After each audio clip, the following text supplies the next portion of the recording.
4 বছর পর বিদেশ থেকে এসে জানতে পারলাম আমার স্ত্রী দ্বিতীয় বিয়ে করেছেন। আমার স্ত্রীর পাশে বসা আমার স্ত্রীর বর্তমান স্বামী বলল, দেখুন ভাই, আপনিও প্রাক্তন স্বামী হতে পারেন। বর্তমানে আমি ইভাকে বিয়ে করেছি। আমি আশা করব আপনি এসব বিষয় নিয়ে কোনো সিন ক্রিয়েট করবেন না। ইভাকে আমি এখনো ডিভোর্স দেইনি। আপনি কিভাবে ইভাকে বিয়ে করেছেন? পাশে বসে থাকা আমার স্ত্রী বলল, তুমি যে আমাকে ডিভোর্স দিয়েছো সেই ডিভোর্স পেপার আমার কাছে আছে। মিথ্যা কথা, আমি তোমাকে কখনো ডিভোর্স দেইনি। তুমি আমাকে ডিভোর্স না দিলেও আমি তোমার সিগনেচার নকল করে জাল ডিভোর্স বানিয়ে নিয়েছি। এটা তুমি কোনোভাবেই প্রমাণ করতে পারবে না এই সিগনেচার তোমার না। তুমি কিভাবে আমার সিগনেচার নকল করবে? আমি তো তখন বিদেশে ছিলাম। তুমি যখন আমার নামে এই ফ্ল্যাট কিনেছিলে সেই ফ্ল্যাটের দলিলে সাক্ষী হিসাবে তোমার সিগনেচার ছিল। সেই সিগনেচার স্ক্যান করে ডিভোর্স নামায় বসিয়ে দিয়েছি। এত বড় প্রতারণা তুমি আমার সাথে করতে পারলে? দেখো রুদ্র, প্রবাসী স্বামী কোনো কালেই আমার পছন্দ ছিল না, কিন্তু বাবা মায়ের চাপাচাপিতে আর তোমার একরোখা দাবিতে আমি তোমাকে বিয়ে করতে বাধ্য হয়েছিলাম। আমি ভেবেছিলাম বিয়ের পর তুমি আর প্রবাসে যাবে না। তুমি যখন প্রবাসে চলে গেলে একা বাসায় আমি থাকি কিভাবে? শেষে ফেসবুকে আমার অনিন্দের সাথে সম্পর্ক হয়ে যায়। এক পর্যায়ে আমরা দুজনের ডিসিশন নেই বিয়ে করার। আমার স্ত্রীর মুখে এমন কথা শুনে আমার মনে হলো আমরা যারা প্রবাসী আমাদের চেয়ে বড় অসহায় মনে হয় পৃথিবীতে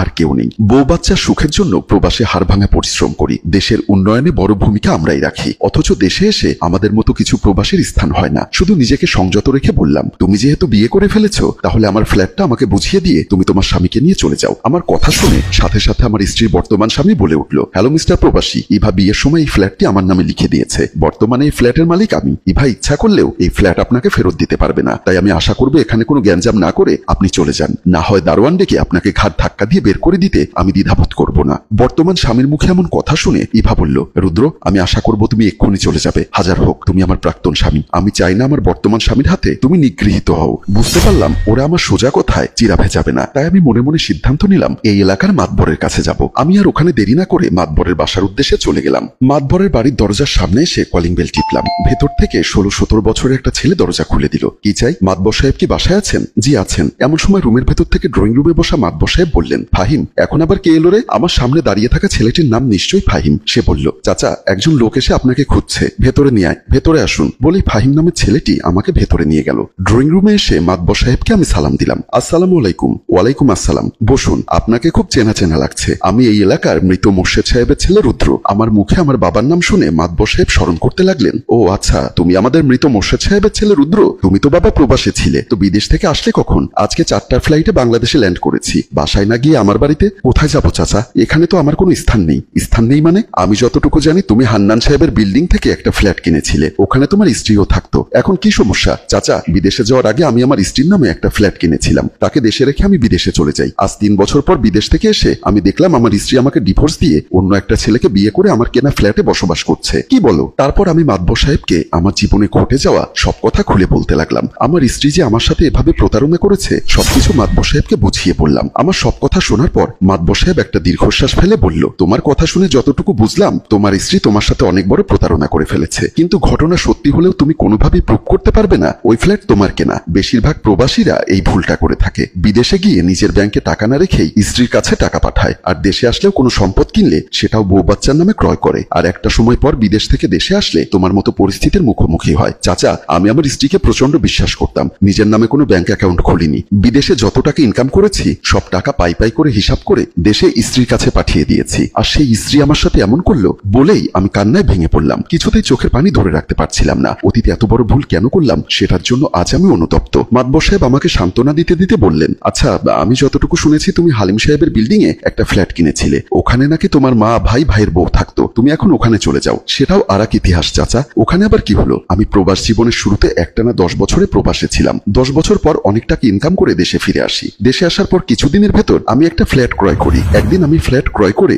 দলিলটা এনে মাকে দিয়ে বললাম, মা, এই ফ্ল্যাটটা তোমার নামে ক্রয় করে ফেলেছি। এই ফ্ল্যাটটা ক্রয় করে ফেলেছিস মানে? হ্যাঁ মা, ওনার টাকার প্রয়োজন, তাই উনি আমরা যে বাসায় ভাড়া থাকি এই বাসাটা বিক্রি করে দিবে। আমার হাতে যেহেতু অনেকগুলো টাকা ছিল তাই আমি সব টাকা দিয়ে ফ্ল্যাটটা তোমার নামে ক্রয় করেছি। মায়ের পাশে বসে আমার ছোট ভাই সাইফুল বলল, কি বলিস ভাইয়া, এই বাসাটা এখন আমাদের নিজের? হ্যাঁ রে ভাই, আমি বিদেশ থেকে যে টাকা এনেছি সব টাকা দিয়ে এই ফ্ল্যাটটা ক্রয় করে ফেলেছি। মা কাঁদতে কাঁদতে বলল, আজ যদি তোর বাবা বেঁচে থাকতো তাহলে অনেক খুশি হতো। আজকে আমরা এই বাসায় দীর্ঘ 30 বছর ধরে বসবাস করছি। অনেক সময় তোর বাবা বাসা ভাড়া দিতে পারতো না বলে হালিম মিয়া তোর বাবাকে অনেক কটু কথা বলতো। আল্লাহর রহমতে তোর পরিশ্রমের ফলে সেই ভাড়া বাসাই আজ আমাদের নিজের বাসা। কিন্তু বাবা, তুই সব টাকা দিয়ে যদি ফ্ল্যাট ক্রয় করে ফেলিস তাহলে বিয়ে করবি কিভাবে? মা, আমি আবার বিদেশে চলে যাব। এইবার গিয়ে 2 বছর বিদেশে থেকে আবার টাকা পয়সা ইনকাম করে দেশে এসে বিয়ে করব। যা ভালো হয় তাই কর বাবা। তারপর আমি বিদেশে চলে যাই। বিদেশে গিয়ে অনেকগুলো টাকা ইনকাম করি। আমার কথাগুলো শুনে মাতবর চাচা জিজ্ঞাসা করলেন, তারপর কি হলো? আমি বিদেশে থাকা অবস্থায় একদিন খবর পাই মা মারা গেছে। ইন্না লিল্লাহি ওয়া ইন্না ইলাইহি রাজিউন। তারপর আমি দেশে এসে দেখি আমার ছোট ভাই বিয়ে করে ফেলেছে। তোমার আগে তোমার ছোট ভাই বিয়ে করে ফেলেছে? জি চাচা, আমি দেশে এসেই দেখি আমার ছোট ভাই আমার অজান্তেই বিয়ে করে ফেলেছে। তখন আমি নিরুপায় হয়ে আমিও ইভাকে বিয়ে করি। ইভাকে বিয়ে করে যখন আমাদের বাসার সামনে গিয়ে কলিং বেল টিপলাম, তখন আমার ছোট ভাইয়ের স্ত্রী প্রিয়া এসে দরজা খুলে দেয়। দরজা খুলে আমাকে ও ইভাকে দেখে সাইফুলকে ডাকতে থাকে, এই দেখে যাও তোমার বড় ভাই কি ঘটনা ঘটিয়েছে। আমার ছোট ভাই সাইফুল এসে আমাকে ও ইভাকে দেখে চমকে ওঠে। আমি বলি, সাইফুল, এটা তোর ভাবি, তোর নতুন ভাবিকে ঘরে তুলে নে। আমার কথা শুনে সাইফুল বলল, তুমি বিয়ে করেছো, এখন তুমি তোমার বউকে নিয়ে নতুন করে ফ্ল্যাট ক্রয় করে অথবা বাসা ভাড়া করে সেখানে চলে যাও। আমি ইভাকে নিয়ে বাসা ভাড়া করে চলে যাব মানে? শোনো ভাইয়া, মা মারা যাওয়ার সময় এই ফ্ল্যাটটা মা প্রিয়ার নামে দান করে গেছে। এখন এই ফ্ল্যাটের মালিক আমার বউ প্রিয়া, সুতরাং প্রিয়ার ফ্ল্যাটে তোমার কোনো স্থান নেই। আমার ছোট ভাইয়ের মুখে এমন কথা শুনে আমার মাথায় যেন আকাশ ভেঙে পড়ল। আমি বললাম, এসব কি বলছিস সাইফুল? আমার টাকায় কেনা ফ্ল্যাট মা তোর বউয়ের নামে দান করেছে মানে? আমার কথা বিশ্বাস না হলে তুমি একটু দাঁড়াও, প্রিয়া তোমাকে রেজিস্ট্রি নামে এনে দেখাবে। যাও তো প্রিয়া, আলমারি থেকে এই ফ্ল্যাটের রেজিস্ট্রির কাগজটা এনে ভাইয়াকে দেখাও। তারপর আমার ছোট ভাইয়ের বউ প্রিয়া রুমের ভেতর গিয়ে ওই ফ্ল্যাটের কাগজ নিয়ে আমার হাতে দিল।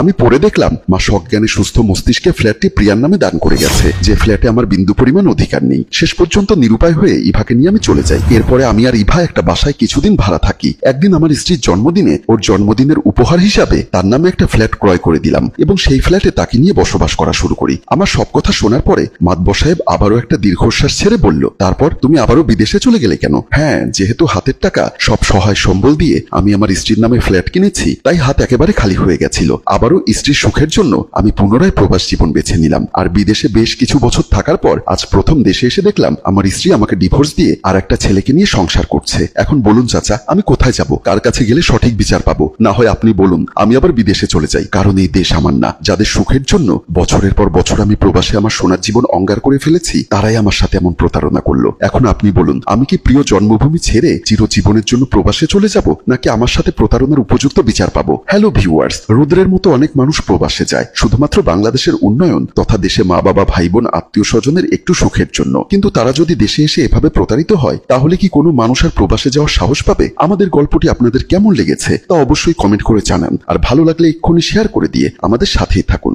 ধন্যবাদ।